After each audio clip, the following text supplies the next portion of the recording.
이번 시간에는 건강보험 가입하실 때 군더더기 없이 효과적인 건강보험 구성하는 방법 말씀드리겠습니다. 이 정도만 구성해도 보다 저렴한 가격으로 큰 리스크에 대한 부분은 방어가 가능하고 특약들만 정리해둔 부분이 있으니까 영상 끝까지 보시길 추천합니다. 순서를 간단하게 말씀드리면 실비보험이 중요한 이유, 3대 진단비 특약 구성 방법, 수술비 특약 구성 방법, 종수술비 혹은 엔대 수술비 선택 방법, 가족 일배책과 기타 특약 순서로 말씀드릴 텐데 특약 이름과 보장 금액 얼마로 해야 하는지 군더더기 없이 말씀드릴게요. 우선 보험에서는요, 실비가 가장 중요해요. 현재 1세대부터 4세대까지 출시가 된 상태이고 각 세대별로 본인 부담금 발생료율이 다른데 내가 1세대 병원비 실비가 있다면 여기에 추가로 암, 뇌, 심장 3대 진단비만 가지고 계셔도 충분할 텐데 그게 아니라면 본인 부담금이 발생되기 때문에 다른 특약으로 이 본인 부담금에 대해서 해증을 해준다, 메꿔준다 이런 개념으로 보험을 이해하시는 게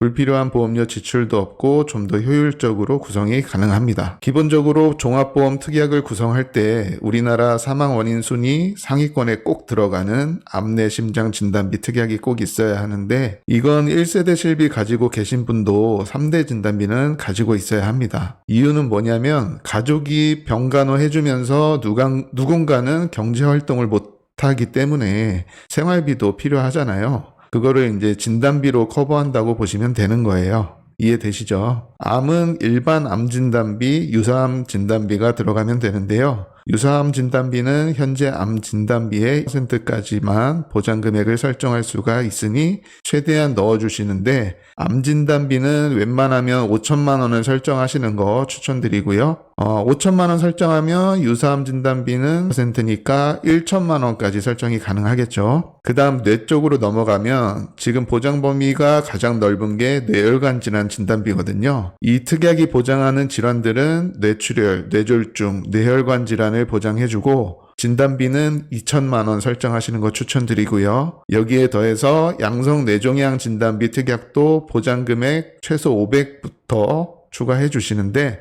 이거는 보험사마다 한도가 다르니까 참고해 주세요. 다음 심장으로 넘어가서 만약 내가 심장 쪽으로 가족력이 없고 가족 대대로 잔병 치레도 없었다 이러시면 허혈성 심장질환 특약으로 2천만 원 구성하시면 되고요. 가족력이 없어도 불안하시거나 가족력이 있다면 허혈성 심장질환 진단비 1,000만 원, 조금 더 보장 범위가 넓고 보험료도 높은 심혈관 질환 진단비 이 특약을 1,000만 원 같이 혼합 구성하시는 걸 추천합니다. 허혈성 심장질환 특약만으로는 부정맥, 심부전, 빅맥 같은 질환은 보장이 안 되지만 심혈관 질환 특약에서는 보장이 가능합니다. 만약 가족력이 심하다 싶으면 심혈관 질환 특약으로만 2천만 원 구성하셔도 됩니다. 다음 수술비인데요. 암 같은 경우는 진단비 외에 다양한 치료 특약들이 있는데 암 쪽을 대비할 때 꼭 포함해야 하는 특약들은 아닙니다. 진단만 받아도 지급이 되는 암 진단비 보장 금액을 더 높이는 게 오히려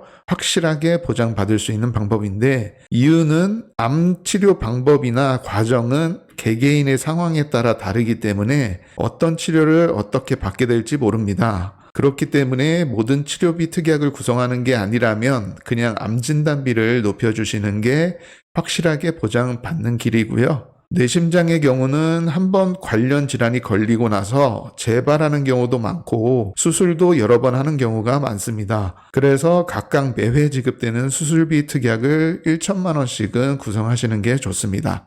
여기서 잠깐 진단비에 대해 부가 설명드리자면 아시는 분들은 많이 알고 계실 거예요. 진단비는 최초 1회 진단비 청구해서 보험금 받으시면 2회차라는 건 없거든요. 한 번 보장되고 해당 특약 보장은 그냥 사라지는 거예요. 이해되시죠? 다음 종수술비, 엔대 수술비인데요. 종수술비라는 건 각 종마다 수술 부위와 방법에 따라서 수술 시 보장을 해주는 특약이고 엔대 수술비는 회사마다 이름은 틀린데 앞에 숫자가 있고 몇 대 이렇게 표시되어 있는 특약이 수술비라고 보시면 되고요. 차이점은 질병 코드를 지정해서 보장한다는 특징이 있습니다. 자, 이제 이 시점에서 가지고 계신 실비의 자기 부담금 요율에 따라 나눠지는데 내가 가진 실비가 본인 부담금이 있는 세대라면 종수술비를 구성하시는데 1에서 7종보다는 1에서 5종이 더 좋습니다. 약관 보시면 1에서 7종 수술비는 비급여 부분은 보장해주지 않는 게 많이 있거든요. 그래서 1에서 5종은 5종으로 가입하시는 게 좋은데 1에서 5종은 급여, 비급여 모두 되니까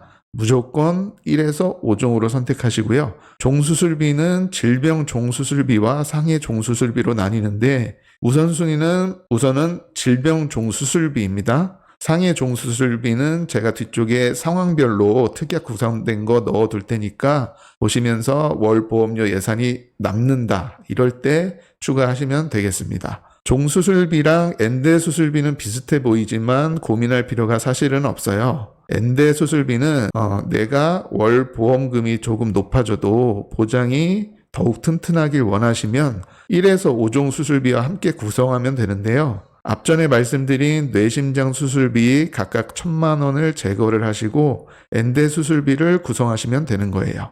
그 정도까지는 필요 없다라고 하시면 말씀드린 대로 뇌심장 수술비 단일 특약만 있어도 됩니다. 여기까지 세팅이 됐으면 이제 가족 일상생활 배상 책임 특약을 구성하시면 되는데 이 특약은 뭐냐면 일상생활 중 본의 아니게 다른 사람을 다치게 했다든지 물건을 파손시켜서 배상 책임이 생기면 그 부분에 대해서 실제 부담한 금액을 보상해주는 특약이에요. 그리고 가족 중에 한 명만 가지고 있어도 피보험자 본인이나 그리고 배우자, 미혼, 자녀, 등본상, 동거 중인 친족이 함께 같이 보장도 됩니다. 이 특약이 자기 부담금이 일부분 있는데 이거는 가족 중에 다른 사람이 특약을 또 가지고 있으면 자기 부담금이 감액되거나 없어지는 효과가 있어요.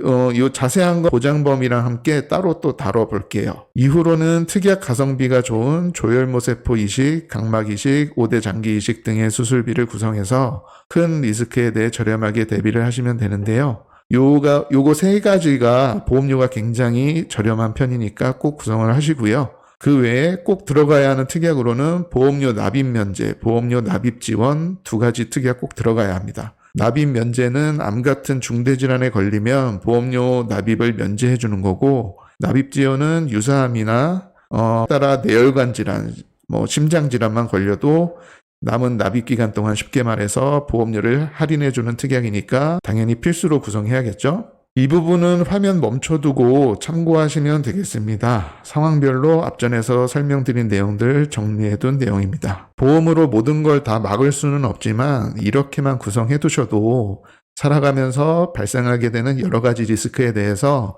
실비보험과 함께 대비하시는데 큰 무리가 없을 것으로 생각되고요. 오늘 내용은 여기까지였습니다. 시청해주셔서 감사합니다.